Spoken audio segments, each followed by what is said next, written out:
Hei, tässä videossa näytän, kuinka tänne lipasjärjestelmään voidaan lisätä tämmöisiä uusia niin sanottuja UTP-tietoja. Ja tämä UTP on tämä Metsähallituksen ulkoilutietopalvelu, joka käyttää näitä lipakseen syötettyjä rikastettuja tietosisältöjä hyväksi.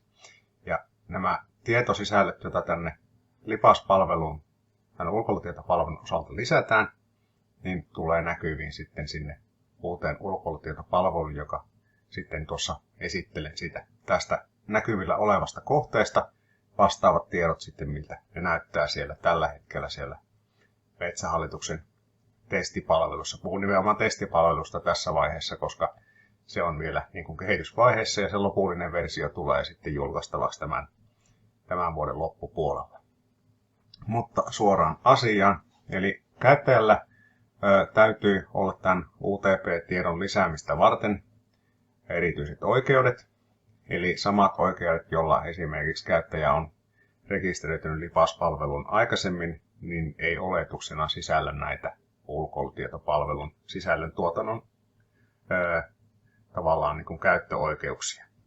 Eli jos esimerkiksi sulla on lipastunnukset olemassa, niin täytyy tuolta lipasinfon kautta pyytää sitten oikeudet lisätä näitä ulkoilutietopalvelun sisältötietoja. Mutta nyt oletetaan tässä vaiheessa, että käyttäjällä on tämmöiset oikeudet ja meillä on esimerkkinä tässä tämmöinen Kopparnäs-Törsvikin virkistysalue, joka on ihan oikea kohde tuolla etelärannikolla Suomessa. Ja täällä, kun on tänne kirjautunut niille UTP-sisällön syöttäjän käyttöoikeuksilla, niin saa näkyviin tämmöisen ulkoilutietopalvelun välilehden. Mennään napsauttamaan sitä. Ja sitten kun halutaan muokata näitä tietoja, niin tietysti mennään tänne kynäkuvakkeeseen. Ja sitten meille avautuukin aivan uusi näkymä, mitä meillä ei tässä vaiheessa tai aikaisemmin ole ollut käytettävissä. No ensinnäkin tietysti näkyy tässä tämä kohteen geometria. Tämä on virkistysalue, eli alueellinen kohde, niin näkyy tämä alueen raja täällä.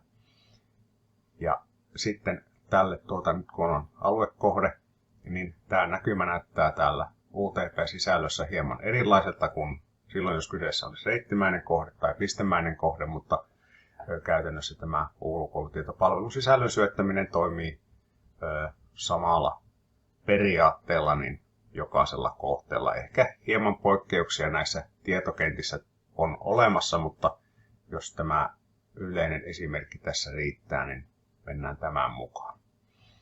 No, meillä ensimmäisenä aloitetaan tällä yleiskuvauksella, joka on sellainen lyhyt esittely siitä kohteesta ja sen erityispiirteistä. Ja tämmöinen lyhyt muutaman virkkeen yleiskuvaus tulee sitten sinne ulkoilutietopalveluunkin näkyviin sen kohteen ensimmäisenä kuvauksena, joka kertoo sen tavallaan olennaisimmat ominaisuudet siitä kohteesta sille käyttäjälle. No sitten voidaan kirjoittaa laajempi kohdekuvaus kohteesta ja sen ominaisuuksista. Siinä voi olla useampia kappaleita ja nämä kannattaa tietysti sitten jakaa sillä helposti omaksuttaviin pieniin kappaleisiin, jos on helpompi lukea sitten siellä loppukäyttäjänkin palvelussa.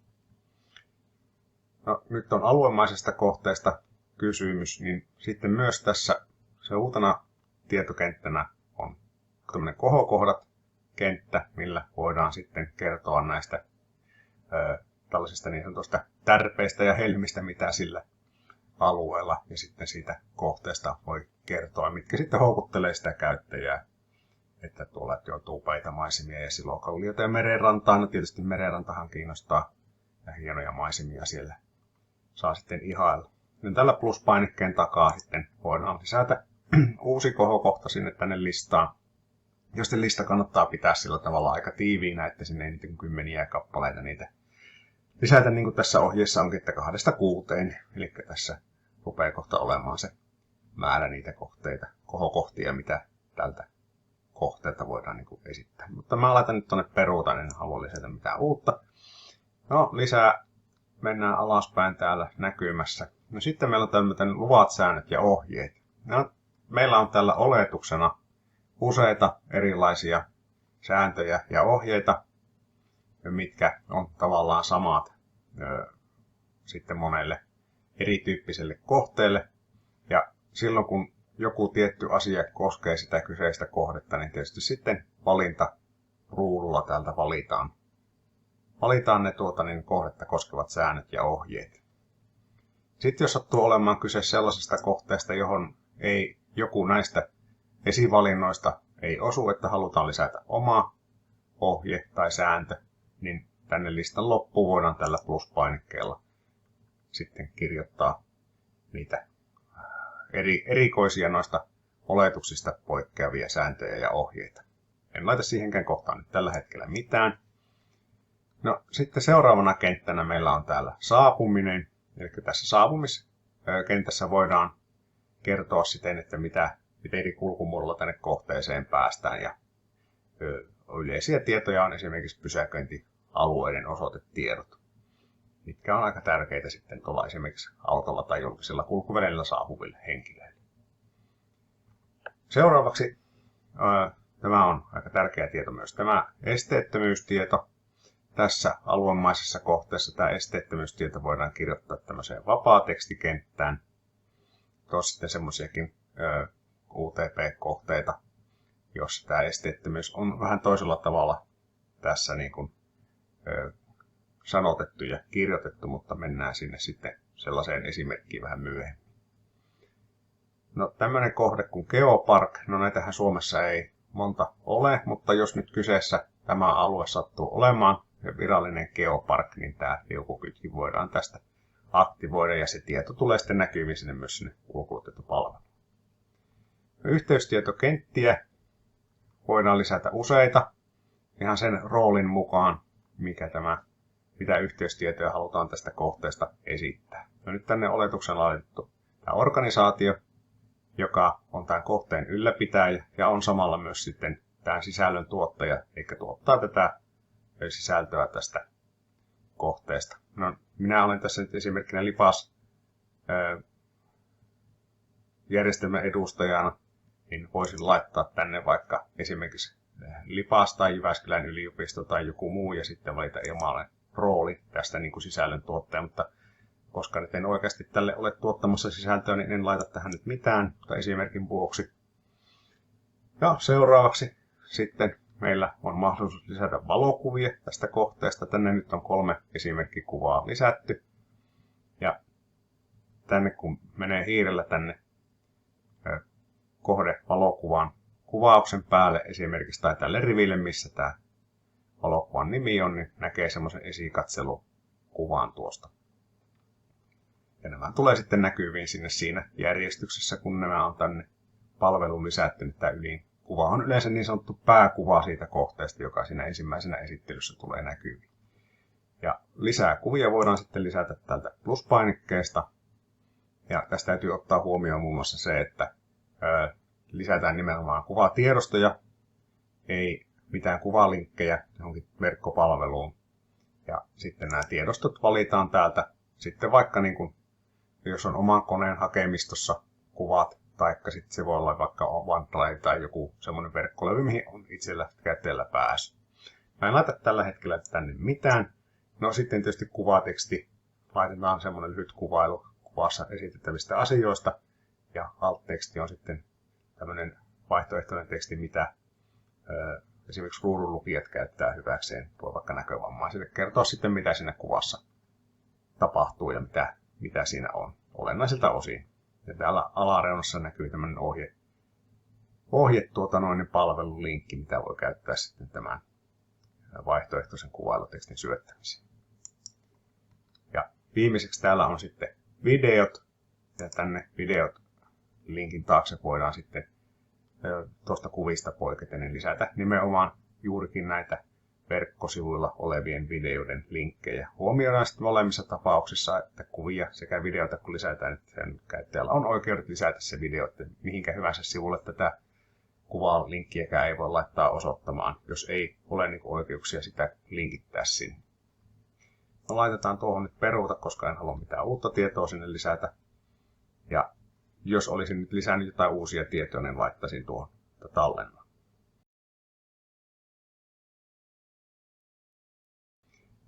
Mennään sitten siihen esimerkkiin, josta äsken puhuin, että kuvataan nämä muutokset ja mennään vielä vähän taaksepäin tuolta ja vieläkin kerran poistetaan rajaukset, niin kuvanäkymä ei tässä muutu miksikään, mutta mennään nyt katsomaan, mitä UTP-tieto reiteissä näyttää. Eli täällä on esimerkiksi tältä retkeilyalueelta tämmöinen Brandos Kattas Boulevard. Ja sitten mennään taas tänne ulkoilutietopalvelunäkymään ja muokataan. Ja sitten saadaan tänne sitten myös näitä vastaavia UTP-kenttiä näkyviin. Tässä reitin nimi vastaa tätä liikunta- tai ulkoilupaikan nimeä, mikä tänne on alun perin laitettu. Tänne nyt ei tarvitse muuta tietoa muuttaa, koska se ei ole tämä nimi muuttunut. No, yleiskuvauskenttä on samalla tavalla täällä. Eli lyhyt kuvaus tästä kohteesta ja reitistä. Ja kohdekuvaus on sitten tavallaan, no tässäkin voisi puhua vaikka reittikuvauksesta, että minkälainen tämä on tämä ulkoilureitti. Ja tässäkin jaetaan sitten kappaleeksi. No, tässä esimerkissä ei näitä ole kappaleeksi jaettu, mutta jos esimerkiksi halutaan nyt tehdä sillä tavalla, niin laitetaan tuolta ja sitten lisätään näitä kappalejakoja tänne. Ja voidaan sitten laittaa tässä vaiheessa vaikka tallen. No, sitten palataan takaisin tänne ulkoilutietopalvelun näkymään, jos ollaan kerran tallennettu. Se pitää tehdä tämmöisen kikan kautta tuossa. No sitten tämä reitin pituus, tämähän näkyy siellä. Aikaisemminkin on näkynyt siellä lisää tietokentissä. Ja uusia tietoja on sitten myös täällä, että kuinka pitkään tämän reitin kulkeminen kestää. Eli tämä on nyt arvioitu kulkuaika, mutta tässä ei ole nyt määritelty, että millä välineellä se mennään se. Mutta semmoinen realistinen, että jos tämä kävelyreittinä niin kun pidetään tätä, niin kuinka kauan se kävelin tai jalan kestää. No, kulkusuunta voidaan määrittää sitten myötäpäivään tai vastapäivään. Mikä se suositeltu suunta sitten tämmöisessä ympyrimäisessä reiteissä onkaan. Ja reittimerkinnät voidaan tänne sitten määrittää, millä tavalla se reitti tosiaan on merkitty siinä. Ja vapaa sanankenttä. Ja sitten pintamateriaali. Ja reitillä voi olla useita eri pintamateriaalia. Täällä on aika kattava lista näistä, mitä täällä on. Eli jos sitä on vaikka kestävöity, niin tänne voi ottaa sitten vaikka että kivituhka ja näin tänne onkin laitettu valmiin. Ja sitten hiekkaa tai mitä hyvänsä sitä materiaalia sillä reitillä tulee olemaan. No sitten kulkutavat voidaan valita tänne, millä eri kulkutavalla tätä reittiä voidaan kulkea. No, tässäkin vaikka jos on monikäyttöreitti, niin tätä voidaan myös kulkea maastopyörällä. Ja retkeily ja ulkoilu on sitten tavallaan näitä normaaleita jalan kuljettavia kulkutapoja.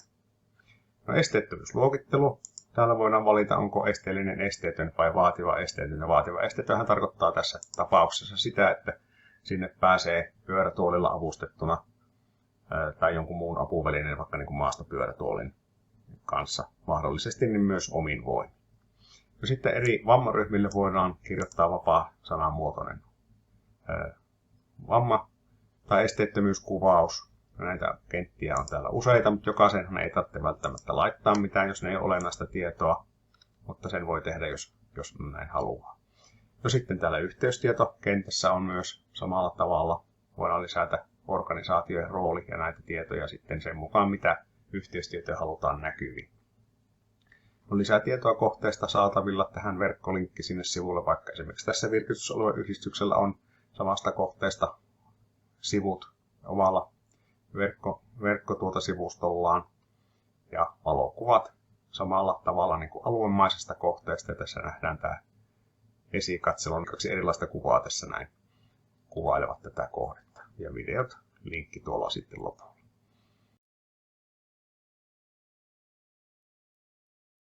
Ja palataan sitten vielä tähän kohtaan täällä reittimäisessä kohteessa tämmöiseen itsenäinen kohde liukusäätimeen.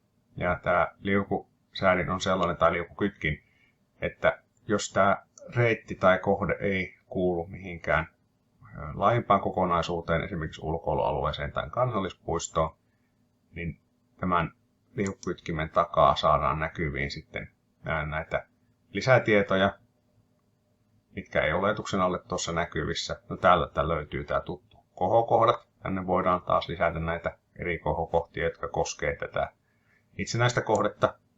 Ja tälle voidaan myös määrittää sitten nämä, mitkä näkyy oletuksena, nämä säännöt ja ohjeet, ne mitkä pitää siinä kohteessa paikkansa. Ja tietenkin sitten myös lisätä ne omat säännöt sitten sinne vielä sinne listan lopuksi. Ne tulee sitten sinne ulkoilutietopalveluun myös näkyviin siitä kyseisestä itsenäisestä kohteesta. Ja sitten vielä täällä tämä saapuminen, eli jos tälle kohteelle saapuminen poikkeaa tavallaan niin kuin sen yleisistä tiedoista, tällä on vaikka oma parkkipaikka tai vastaava osoitetieto, niin se voidaan sitten kirjoittaa tähän. Ja tänne sitten tietysti tallennetaan nämä tiedot. Ja tässäkin tapauksessa niin oletuksena, että tämä ei ollut itsenäinen kohde, niin piilotetaan tuo liukusäädin näkyvistä, niin silloin nämä tiedot, mitä tänne on mahdollisesti syötetty, niin eivät sitten siirry sinne ulkoilutietopalveluun, vaan pysyvät tavallaan niin kuin täällä lippaassa sisällä. Ja varmuuden vuoksi nyt tallennetaan tuosta, jos ollaan tehty vain semmoisia muutoksia, että mitkä voidaan hyväksyä. Eli tässä niin kuin pääpiirteittäin tämä UTP-tieto sisällön syöttäminen esiteltynä.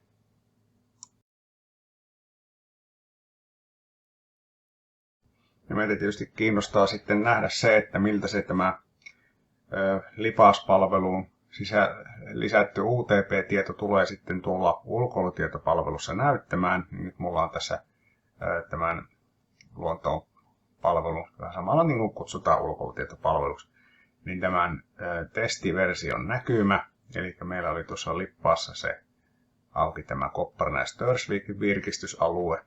Niin me nähdään, että täällä on esimerkiksi tämä alue paikallaan ja sitten näiden alueen sisällä on nämä reitit. Nyt me voidaan sitten tuosta napsauttaa tuota kohdetta näkyviin, sitten zoomaa sen lähemmäs. Ja nyt me sitten huomataan, että ne tiedot, mitä ollaan sinne UTP-hen lisätty, eli tai UTP-välille sinne LIPAS-palveluun, ne tulee sitten näkyviin tänne ulkoilutietopalveluun. Ja tuossa on tämä yleiskuvausteksti, näkyy tässä ensimmäisenä, ja tässä näkyy nämä kohokohdat, ja tietysti tuolla ne valokuvat, mitä sinne on sinne LIPAS-palvelun kautta lisätty. No sitten ne säännöt ja ohjeet, mitkä siellä oli siellä LIPAS-palvelussa, ne tulee näkyviin tällaiseen vierailijan muistilistakohtaan. Tai sanotaanko tässä vaiheessa, koska tämä nyt on kehitysversio, niin tässä lopullinen version ulkoasu ja tämmöiset niin kuin paikat näille tiedoille saattaa muuttua, mutta tässä vaiheessa se näyttää suurin piirtein tältä. Eli täällä on se sääntölista sitten, mitkä koskee sitä kyseistä kohdetta. Ja sitten on täällä vielä tämä lisätty ohjeet ja säännöt, mikä on itse voitu sinne lisätä sinne valmiisiin valmiiden valintojen lisäksi. Ja saapumistieto on täällä sitten, mikä siellä on se saapuminen kenttä siellä LIPAS-palvelussa, mihin on täytetty sitä tietoa vaikka pysäköintipaikoista. No sitten esteettömyys on tietysti esteettömyystieto, mitä sinne on kirjoitettu.